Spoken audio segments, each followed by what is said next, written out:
When it comes to international rally racing, they don't come any cooler than the legendary Colin McRae. For the last 15 years, the daredevil driver they call the Flying Scotsman has been taking the World Rally Championship by storm.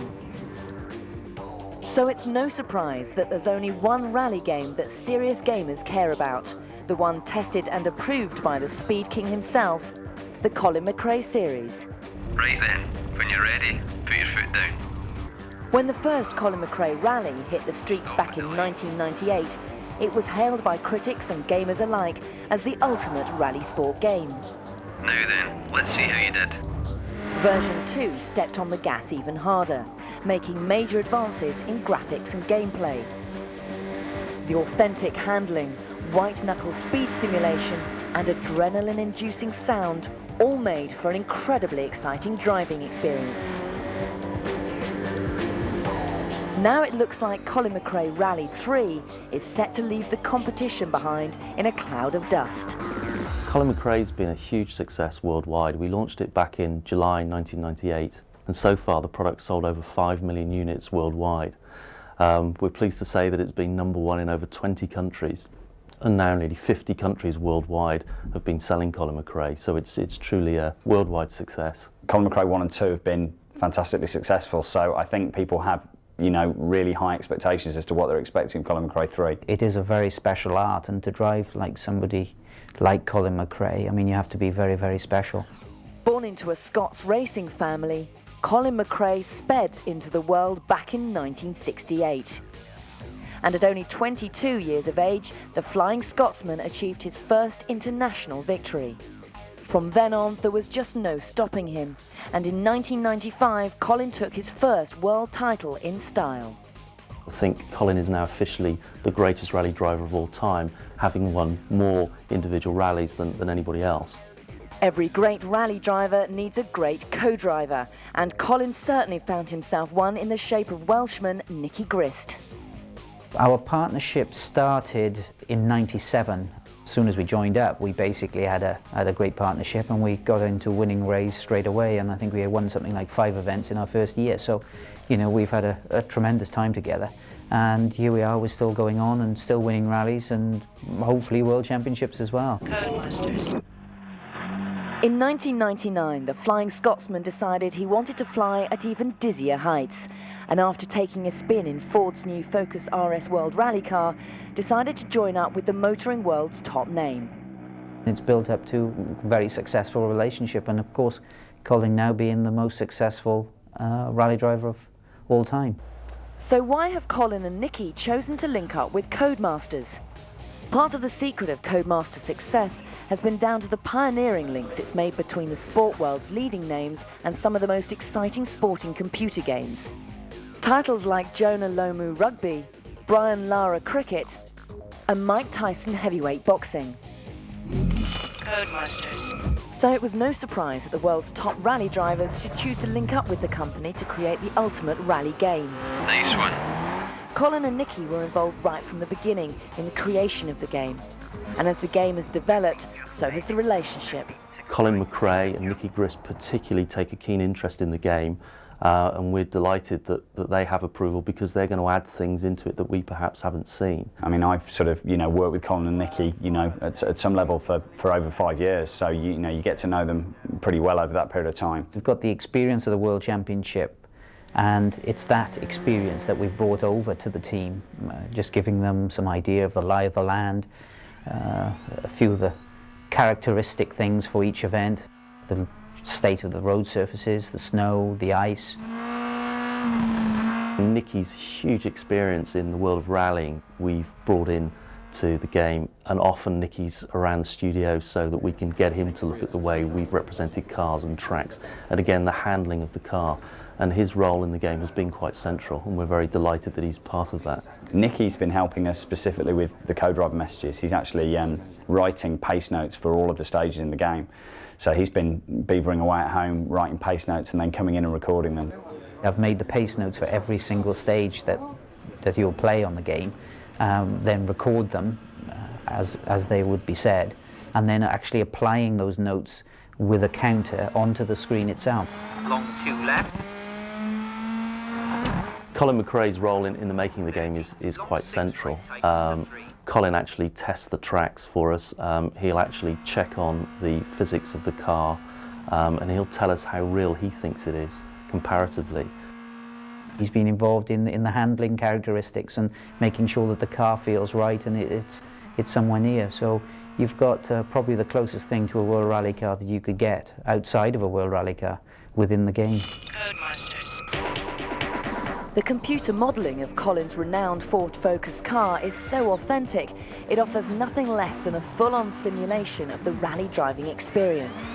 We're building cars with about 14,000 polys now, which is, compared to sort of 600 polys in the original games, is, it's 20 times more detailed. So we've been able to model the interiors, we've been able to model the drivers, all sorts of areas, brake discs, brake calipers. I mean, we've gone to lengths we could never have done before. We can now have things like the doors opening.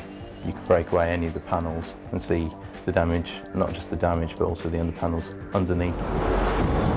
We're trying to create a whole environment where the game flows a lot better. You really feel like you're part of an event. So you'll start in a service area, you'll move to the first stage, you'll participate in the events at the start of that stage, and then race it, and then again at the end of the stage, there'll be various events that need to happen before you move on to the next one. So it's a much more immersive experience more than anything else. And to enhance the authenticity of the driving experience even more, the game has radically improved graphics.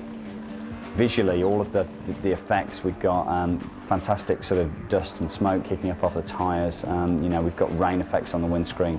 The visual aspects of the game just look so much more impressive than anything we've been able to do previously.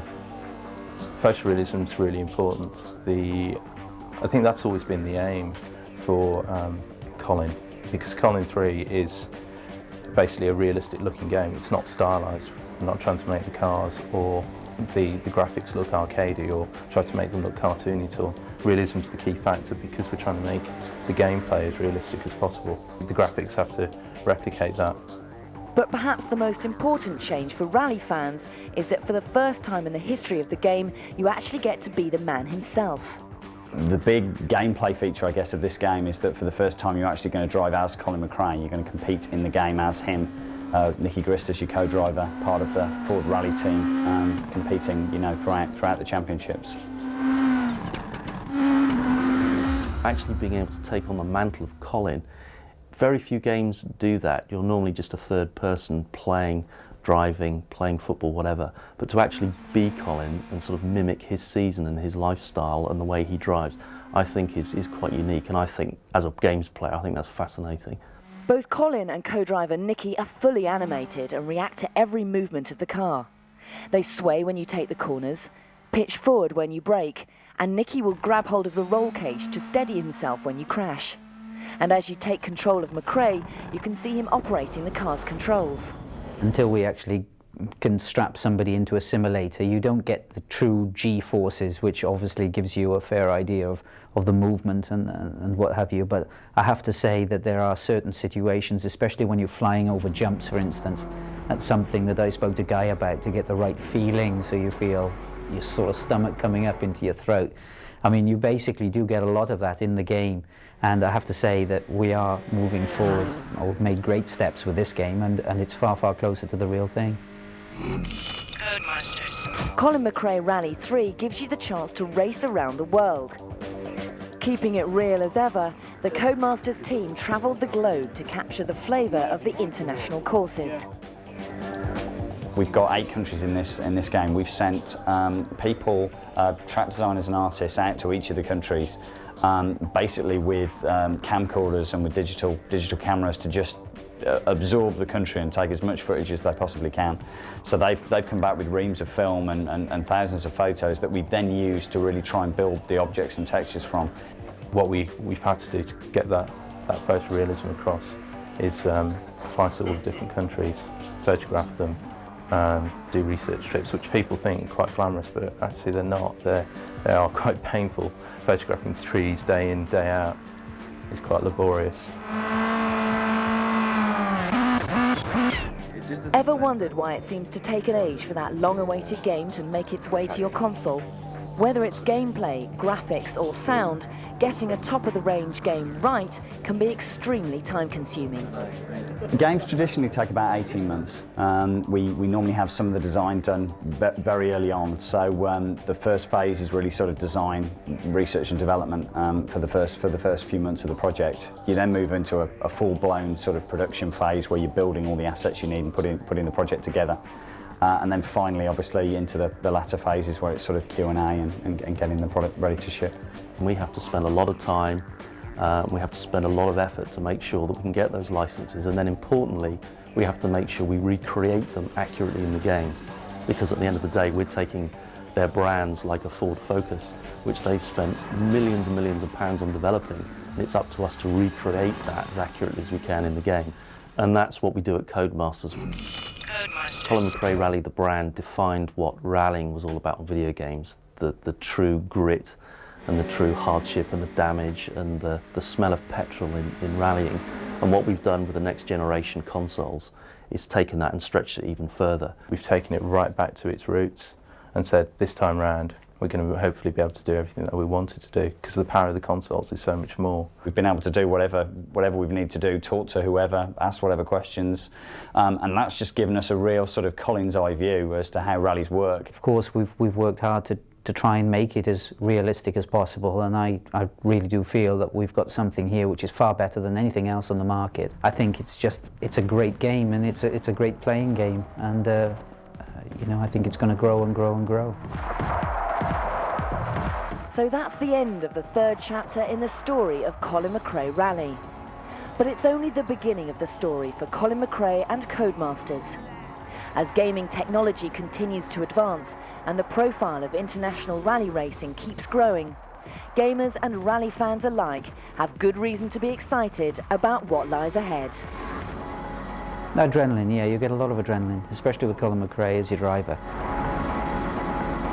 Colin McRae Rally 3. It's what lies ahead.